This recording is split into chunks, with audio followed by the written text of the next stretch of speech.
श्री स्वामी समर्थ. नवरात्रीच्या पहिल्या दिवशी घटस्थापना करून अखंड दिवा लावून नवरात्रीला सुरुवात होत असते.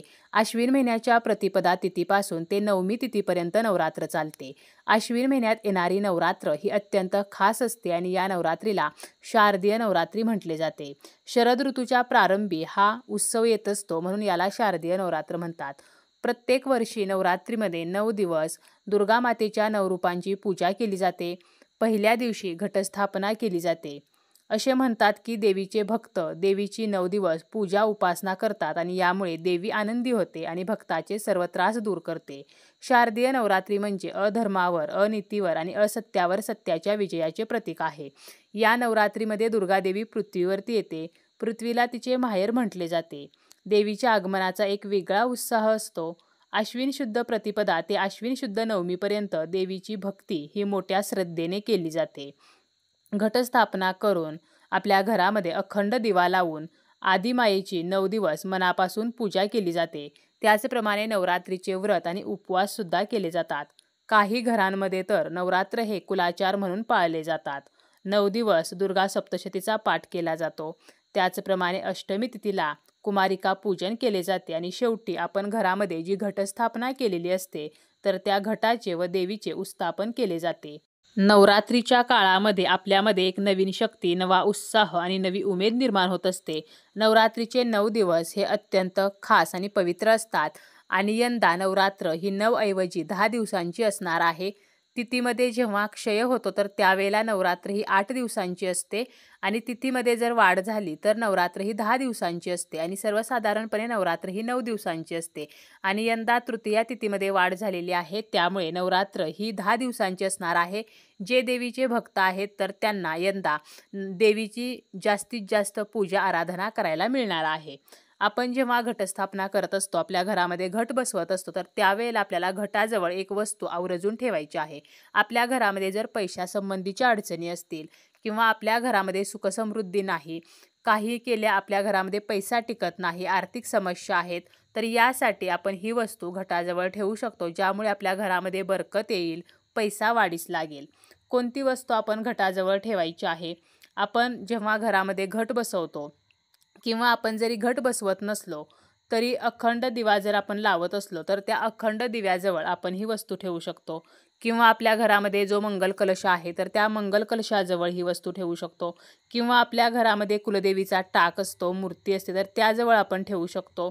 तर अशा प्रकारे आपण जर घट बसवत असलो तर घटाच्या उजव्या बाजूला ही वस्तू ठेवायची आहे आणि जर आपण घट बसवत नसलो तर आपण देवीच्या उजव्या बाजूला ही वस्तू ठेवू शकतो, ज्यामुळे आपल्या घरामध्ये धनधान्याची कधीही कमी पडणार नाही.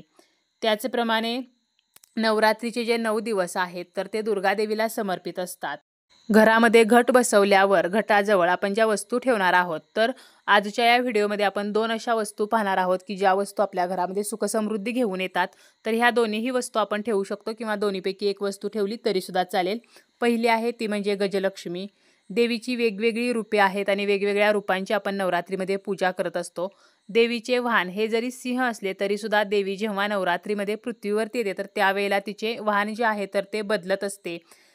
तर देवीचे वाहन जे आहे तर ते कधी कधी घोडा असते, कधी कधी देवी जी आहे तर ती बोटीतून येत असते, कधी ती पालखीतून येत असते, तर ती कधी हत्तीवरून येत असते. नवरात्रीची सुरुवात कोणत्या दिवशी होणार आहे तर यावरून तिचे वाहन ठरत असते. आणि यंदा नवरात्रीमध्ये देवी जी पृथ्वीवरती येणार आहे तर त्यावेळेला वाहन असणार आहे ते म्हणजे हत्ती. आणि हत्ती हे सुखसमृद्धीचे आणि ज्ञानाचे प्रतीक आहे. आता माता लक्ष्मीची 8 रूपे आहेत: आदिलक्ष्मी, धनलक्ष्मी, धान्यलक्ष्मी आणि गजलक्ष्मी, संतानलक्ष्मी, वीरलक्ष्मी, विजयालक्ष्मी, विद्यालक्ष्मी. तर यापैकीच एक म्हणजे गजलक्ष्मी आहे. पशुसंपत्तीच्या देवीला गजलक्ष्मी म्हटले जाते. गजलक्ष्मीने भगवान इंद्राला गमावलेली संपत्ती समुद्राच्या खोलवरून परत मिळवण्यासाठी मदत केली होती. आपल्या घरामध्ये जर गजलक्ष्मी असेल तर नकारात्मक ऊर्जा घरामध्ये प्रवेश करत नाही. त्याचप्रमाणे आपल्या मुख्य दरवाजावरती हत्तीची मूर्ती असेल तर कुटुंबात सुख, शांती, एकोपा राहतो. करिअरमध्ये प्रगती, मुलांची शैक्षणिक प्रगती, आर्थिक सुबत्ता, धनधान्य, सुखसमृद्धी यामध्ये वाढ. तर यासाठी गजलक्ष्मी ही अत्यंत महत्त्वाची आहे. गजलक्ष्मी ही खूप भाग्यवान मानली जाते. आपल्या घरामध्ये जर गजलक्ष्मी नसेल तर आपण या दिवशी नवीन गजलक्ष्मी खरेदी करून आणू शकतो आणि घटाजवळ ठेवू शकतो. तसेच आपल्या घरामध्ये गजलक्ष्मीची स्थापना करू शकतो आणि गजलक्ष्मी ऑलरेडी जर आपल्या घरामध्ये असतील तर आपल्याला या गजलक्ष्मी घटाजवळ ठेवायच्या आहेत. आता गजलक्ष्मी ह्या नेहमी 2 असाव्यात, त्यामुळे घटाच्या एका बाजूला एक आणि दुसऱ्या बाजूला एक, तर अशा प्रकारे आपण गजलक्ष्मी ठेवू शकतो.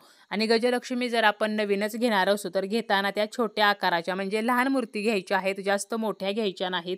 वर सोंड असलेले आणि त्यांचे पाय हे पुढे मागे असावेत, म्हणजे ज्याप्रमाणे हत्ती चालतो तर त्याप्रमाणे त्यांचे पाय असावेत. तर अशा गजलक्ष्मी आपल्याला घ्यायच्या आहेत आणि त्या मूर्तीवरती वस्त्रसुद्धा असायला हवे. तर अशा प्रकारे पहिली वस्तू म्हणजे गजलक्ष्मी आपण घटाजवळ ठेवू शकतो. आणि जर आपल्याला गजलक्ष्मी खरेदी करणे शक्य नसेल, आपल्याकडे गजलक्ष्मी नसेल, तर अगदी सर्वांना जमेल अशी दुसरी वस्तू आहे जी आपण घटाजवळ ठेवू शकतो. यासाठी 2 विड्याची पाने आपल्याला घ्यायची आहेत. विड्याची पाने ही आपल्याला घटस्थापनेच्या दिवशी लागत असतात, कारण आपण विड्याच्या पानावरती देव ठेवत असतो, घटाला सुद्धा विड्याच्या पानाची माळ घालत असतो. त्यामुळे 2 विड्याची पाने आपल्याला घ्यायची आहेत आणि 2 फूल असलेल्या लवंगा घ्यायच्या आहेत, 2 वेलची घ्यायच्या आहेत आणि विड्याची पाने एकावरती एक ठेवायची आहेत, त्यावरती 2 लवंगा 2 वेलची ठेवायच्या आहेत आणि हा विडा आपल्याला घटाजवळ ठेवायचा आहे. आणि नवरात्रीमध्ये दररोज आपल्याला असा विडा ठेवायचा आहे. प्रत्येक दिवशी आपल्याला साहित्य जे आहे तर ते वेगवेगळं वापरायचं आहे, म्हणजे नवीन वापरायचं आहे. पहिल्या दिवशी आपण जो विडा ठेवणार आहोत तर दुसऱ्या दिवशी तो विडा उचलायचा आणि विड्याची पाने एका बाजूला आपल्याला ठेवायची, लवंग आणि वेलच्या एका बाजूला ठेवायच्या आहेत. तर अशा प्रकारे दररोज 9 दिवस आपल्याला हा उपाय करायचा आहे. त्याचप्रमाणे 108 वेळेला श्री कुलदेवताय नमः किंवा नवार्णव मंत्र जो आहे ओम ऐं ह्रीं क्लीं चामुंडाय विच्चे, तर हा मंत्र 108 वेळेला म्हणायचा आहे. 108 वेळेला म्हणणे शक्य नसेल तर निदान 11 वेळेला तरी म्हणायचं आहे. आणि दररोज हा विडा जो आहे तर तो बदलायचा आहे. विडा ठेवताना समोरच्या दिशेला विड्याचे देठ येतील तर अशा प्रकारे आपल्याला ठेवायचा आहे. तर हा विडा जरी आपण घटाजवळ ठेवला तरी सुद्धा आपल्या घरामध्ये सुख समृद्धी येत असते. आणि नवरात्री संपल्यानंतर आपण जी विड्याची पाने लवंगा वेलच्याही एका बाजूला ठेवलेले आहेत, तर पाने जी आहेत तर ते आपण घटासोबत विसर्जन करायचं आहे. आणि ज्या आपण लवंगा ठेवलेल्या आहेत तर यातील काही लवंगा ह्या आपण आपल्या पॉकेटमध्ये पर्समध्ये ठेवू शकतो किंवा लाल कापडामध्ये बांधून तिजोरीमध्ये किंवा आपला कॅश बॉक्स असेल ज्या ठिकाणी आपण पैसे ठेवतो तर त्या ठिकाणी ठेवायचे आहेत. वेलच्या ज्या आहेत तर त्या आपण घरामध्ये स्वयंपाकामध्ये वापरू शकतो. तर अशा प्रकारे आपल्याला हा विडा ठेवायचा आहे. यामुळे सुद्धा जी आपली देवी आहे तर ती आपल्यावरती प्रसन्न होते आणि आपल्याला आशीर्वाद देते.